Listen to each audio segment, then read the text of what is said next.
찬송가 305장 부르겠습니다. 305장. 나 같은 죄인 살리신.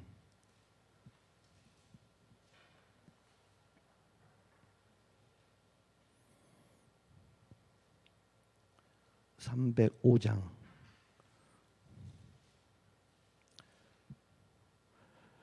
나 같은 죄인 살리신 주 은혜 놀라워 잃었던 생명 찾았고 광명을 얻었네.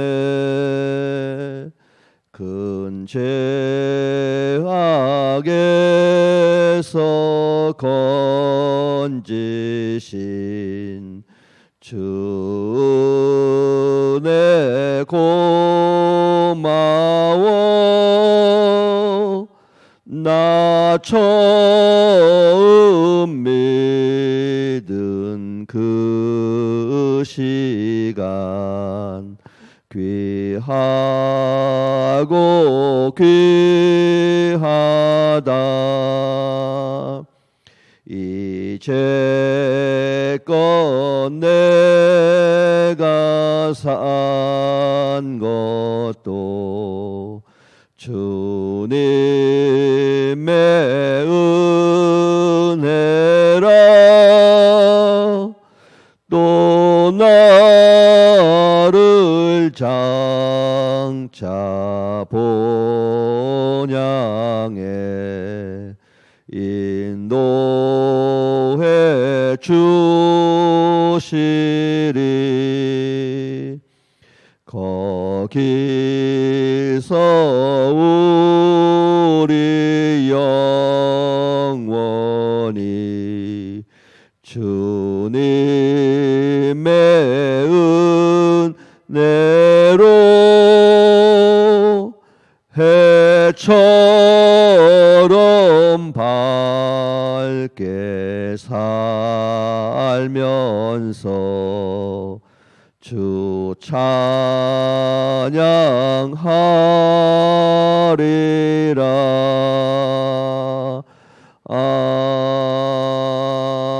아멘.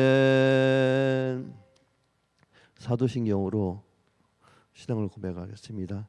전능하사 천지를 만드신 하나님 아버지를 내가 믿사오며 그 외아들 우리 주 예수 그리스도를 믿사오니 이는 성령으로 잉태하사 동정녀 마리아에게 나시고 본디오 빌라도에게 고난을 받으사 십자가에 못 박혀 죽으시고 장사한 지 사흘 만에 죽은 자 가운데서 다시 살아나시며 하늘에 오르사 전능하신 하나님 우편에 앉아 계시다가 저리로서 산자와 죽은 자를 심판하러 오시리라. 성령을 믿사오며 거룩한 공회와 성도가 서로 교통하는 것과 죄를 사하여 주시는 것과 몸이 다시 사는 것과 영원히 사는 것을 믿사옵나이다. 아멘. 오늘은 사무엘상 1장을 보겠습니다. 구약성경 406쪽이 되겠습니다. 구약성경 406쪽 사무엘상 1장 10절에서 11절 그 다음 17절에서 18절까지만 제가 읽겠습니다. 사무엘상 1장 10절에서 11절. 한나가 마음이 괴로워서 여호와께 기도하고 통곡하며 소원하여 이르되 만군의 여호와여 만일 주의 여종의 고통을 돌보시고 나를 기억하사 주의 여종을 잊지 아니하시고 주의 여종에게 아들을 주시면 내가 그 평생에 그를 여호와께 드리고 삭도를 그의 머리에 대지 아니하겠나이다. 17절부터 18절 읽겠습니다. 엘리야가 대답하여 이르되 평안히 가라. 이스라엘 하나님이 내가 기도하여 구한 것을 허락하시기를 원하노라 하니 이르되 당신이 여종이 당신께 은혜를 입기를 원하나이다 하고 가서 먹고 얼굴에 다시는 근심빛이 없더라. 아멘. 잠깐 기도하겠습니다. 거룩하신 하나님이시여, 오늘도 거룩한 하나님의 전에 또 이렇게 나와서 하나님께 예배드리게 하심을 감사하나이다. 영적 지도자인 담임 목사의 명예에 의하여 거룩한 제단에 또 말씀을 들고 서게 하시니 감사를 드립니다. 오늘도 영적 질서에 따라서 하나님께 순종하며 하나님께 나가는 믿음 있는 자로 오늘도 그렇게 하나님 우리를 사랑하신 은혜에 감사를 드리나이다. 하나님 말씀 속에 비춰 하나님 은혜의 시간으로 인도하여 주시고 우리의 마음이 성령님의 다스림이 있기를 원하나이다. 날마다 하나님께 충성된 종들로 순종하게 하옵소서. 하나님의 은혜에 감사하며 예수 그리스도의 이름으로 기도하옵나이다. 아멘. 오늘은 말씀 제목을 눈물의 종류로 이렇게 잡았습니다. 그래서 10절에 보면 한나가 마음이 괴로워 여호와께 기도하고 통곡하며라고 기록되어 있습니다. 울다, 여기서 통곡한다는 거죠.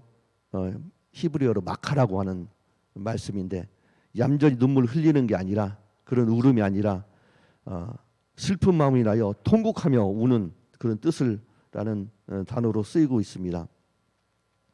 또 시편에 보면 주께 힘을 얻고 그 마음에 시온에 데려가 있는 자는 복이 있나이다. 그들의 눈물의 골짜기를 지나갈 때에 그곳이 많은 샘이 있을 것이며 이른 비가 복을 채워주나이다라고 말씀하고 있습니다. 그 히브리 말로 그 눈물은 바카라고 하는데요. 그 바카라는 데 두 뜻이 있습니다. 첫째는 향기를 바른다는 뜻이 있습니다. 향기를 말한다. 바카라는 나무가 있는 골짜기 지나면서 향기를 풍긴다고 합니다. 향내를 난다는 뜻이죠. 그 향내가 난다는 뜻은 어제 장로님도 향내에 대해서 말씀을 하셨는데 그 향내 이야기는 또 이런 말씀이 있습니다. 제 공동 번역에 보면 우리는 하나님께 바치는 그리스도의 향기입니다. 이 향기는 구원을 받을 사람들에게는 알게나 멸망할 사람들에게는 다 같은 향기를 풍긴다고 합니다.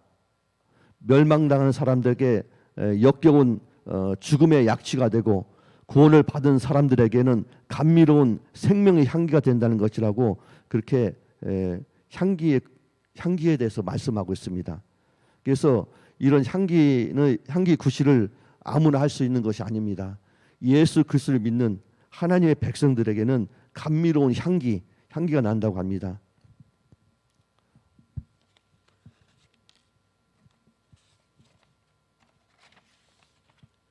둘째, 바카라는 어는 울다는 뜻인데 하나님은 우리에게 우리가 주께 힘을 얻고 시온의 대로를 걷게 하시고 은혜의 복음을 길로 다니게 하시며 반드시 그 바카 골짜기 지나게 하셔서 눈물이 펑펑 나도록 하시는데 그것은 중요한 것은 동시에 그 눈물을 흘리는 사람에게는 향내까지 나는 그 존재로 변하게 하신다는 뜻입니다. 그래서 말씀에 보면 애통하는 자는 복이 있나니 그의 위로를 받을 것이요. 애통이라는 말은 가슴을 쥐어 뜯으며 애통하는 눈물을 말합니다. 예수님 그렇게 말씀하셨습니다. 애통하는 자는 복이 있나니 저희가 위로를 받을 것이요. 예수님께서도 나사로가 죽었을 때 그 소식을 듣고 무덤에 가셔서 많이 우셨다고 합니다. 그 애국의 눈물은 고난을 받고 아픔 있는 사람 때문에 우는 눈물이라고 합니다. 우리가 인생을 살면서 눈물의 여러 가지 종류가 있습니다. 그래서 오늘은 세 가지만 말씀을 드리고자 합니다. 첫째, 기쁨의 눈물을 말씀을 드리고자 합니다. 사람이 너무 기쁘면 눈물이 납니다. 또 기쁨의 눈물은 하나님의 은혜를 생각할 때 눈물이 납니다. 예수 그리스도를 생각하면 눈물이 나고요. 나 같은 죄인을 구원해 주시니 참으로 감사합니다 하면서 눈물이 납니다. 그리고 여기 옆에 있지만 십자가를 바라보면서 그 깊고 넓은 예수 그리스도의 사랑을 생각하면서 감사의 깊은 눈물이 납니다. 우리가 가정적으로 보면 자녀들이 출세하고 세상에 그런 영광을 받았을 때도 참으로 눈물이 나죠. 요즘 올림픽을 하고 있지 않습니까? 올림픽의 그 고난과 그 역경 속에서도 그 힘든 걸 지나서 금메달 땄을 때 나와 상관없지만 우리는 하나님의 백성 그리고 또 대한민국 국민이기 때문에 그저 기쁨의 눈물이 나는 것이 당연하다고 봅니다. 뭐 간단하게 제가 꿈 얘기를 간증을 또 드리고자 합니다. 수년 전에 꿈을 꿨는데요.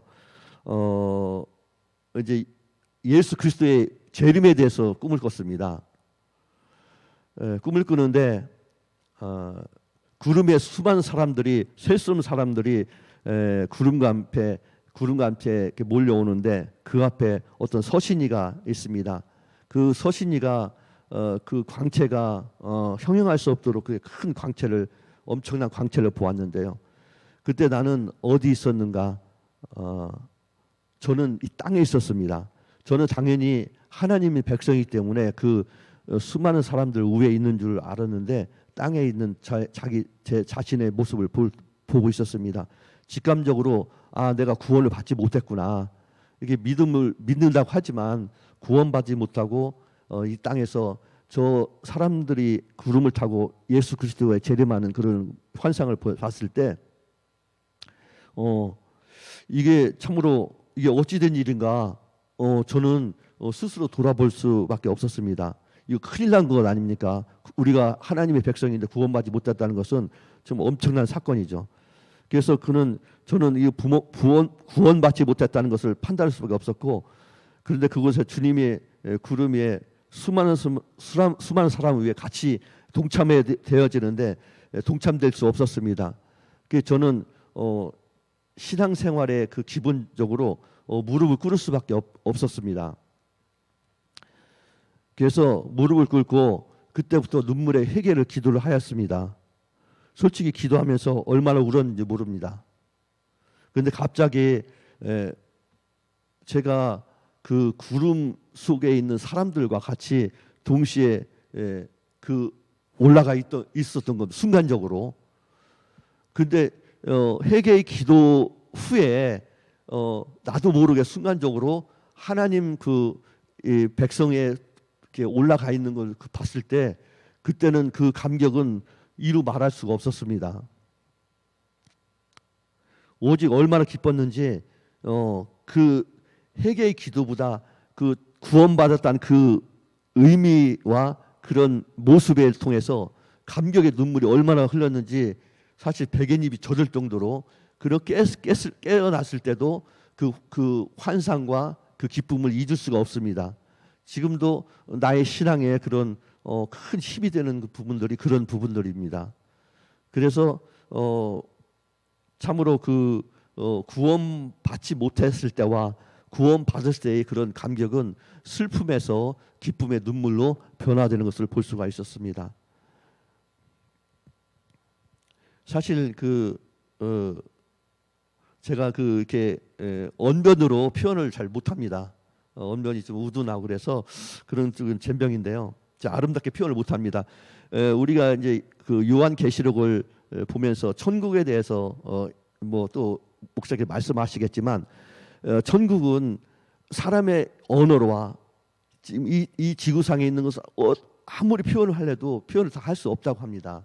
그 정도로 아름답고 정말로 우리가 상상하고 표현할 수 없는 그런 아름다운데 저도 그런 감격을 얻은 부분에 대해서 사실 표현을 하는 게 한계가 있다는 것을 저도 직감적으로 알고 있습니다. 둘째는 슬픔의 눈물에 대해서 말씀을 하고자 합니다. 슬픔의 눈물이 우리 삶 속에 참으로 많고 성경에도 참으로 많이 있습니다.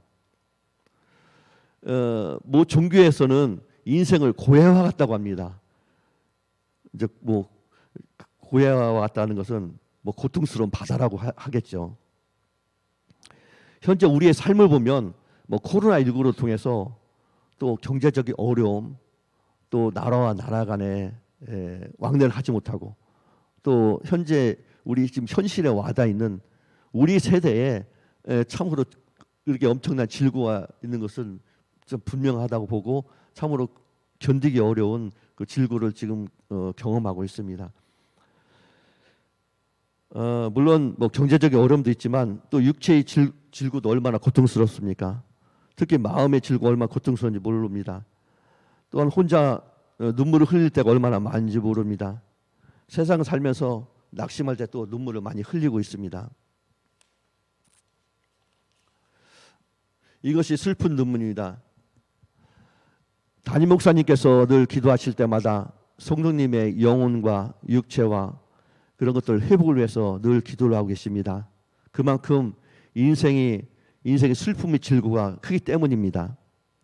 질구를 따지자면 사실 예수님만 한 분이 없겠죠.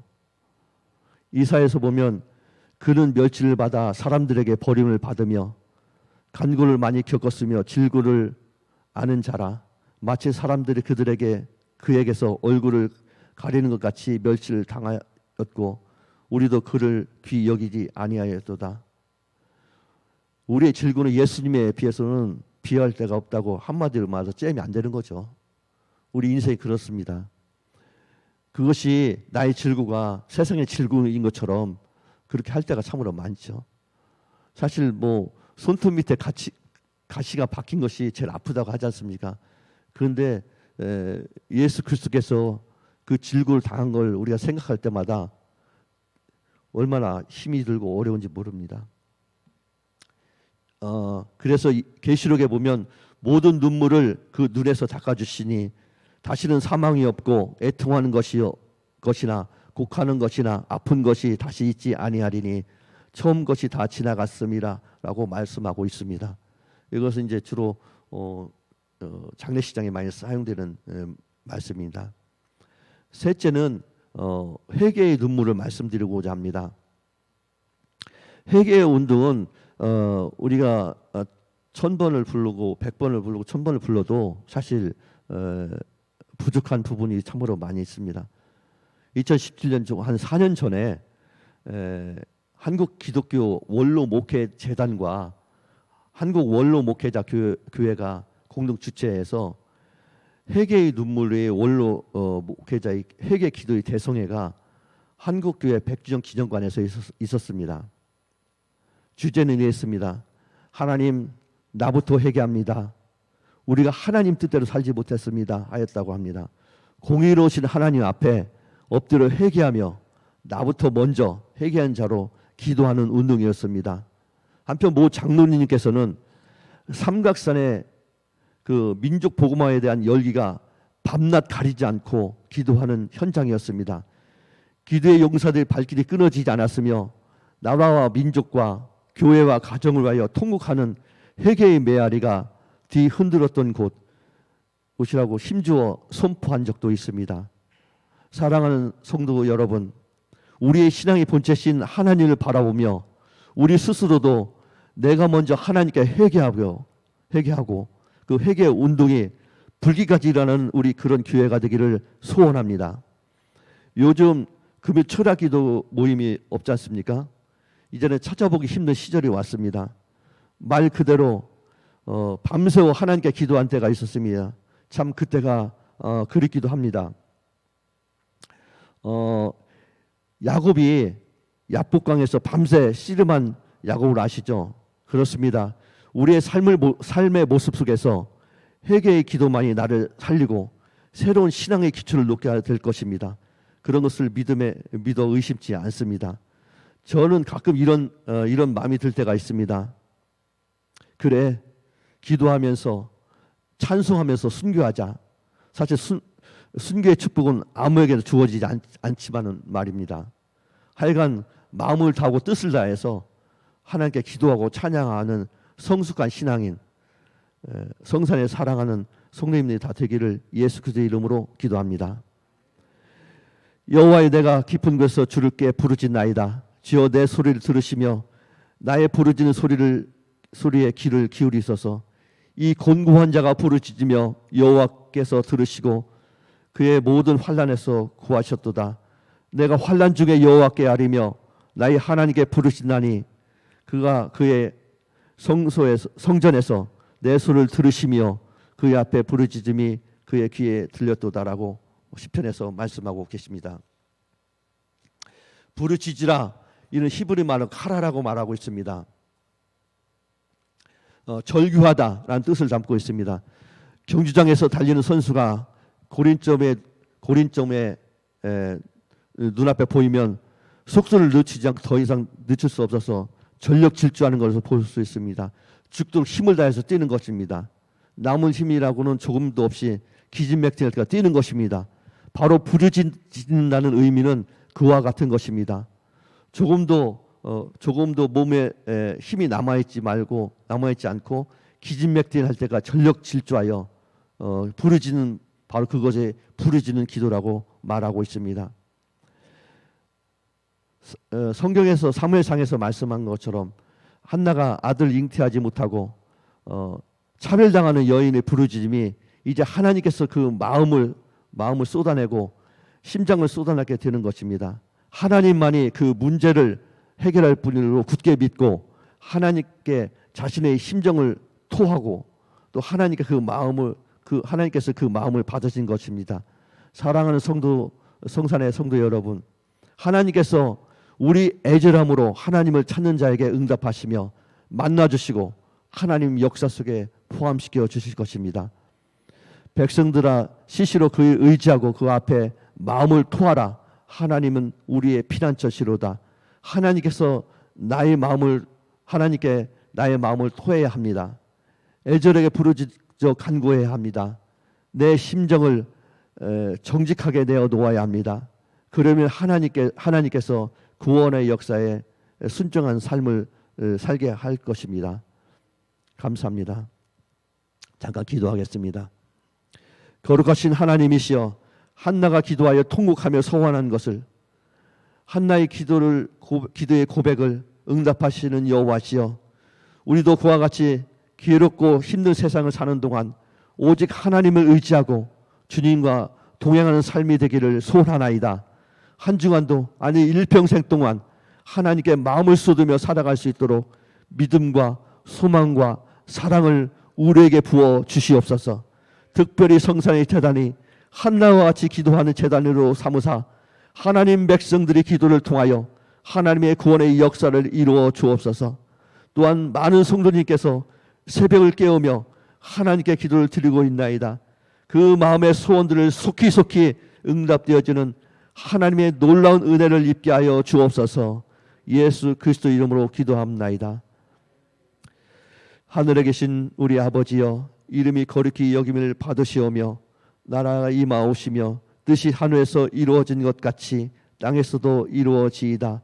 오늘날 우리에게 일용할 양식을 주시옵고 우리가 우리에게 죄 지은 자를 사하여 준 것 같이 우리 죄를 사하여 주옵시고 우리를 시험에 들지 말게 하옵시고 다만 악에서 구하옵소서.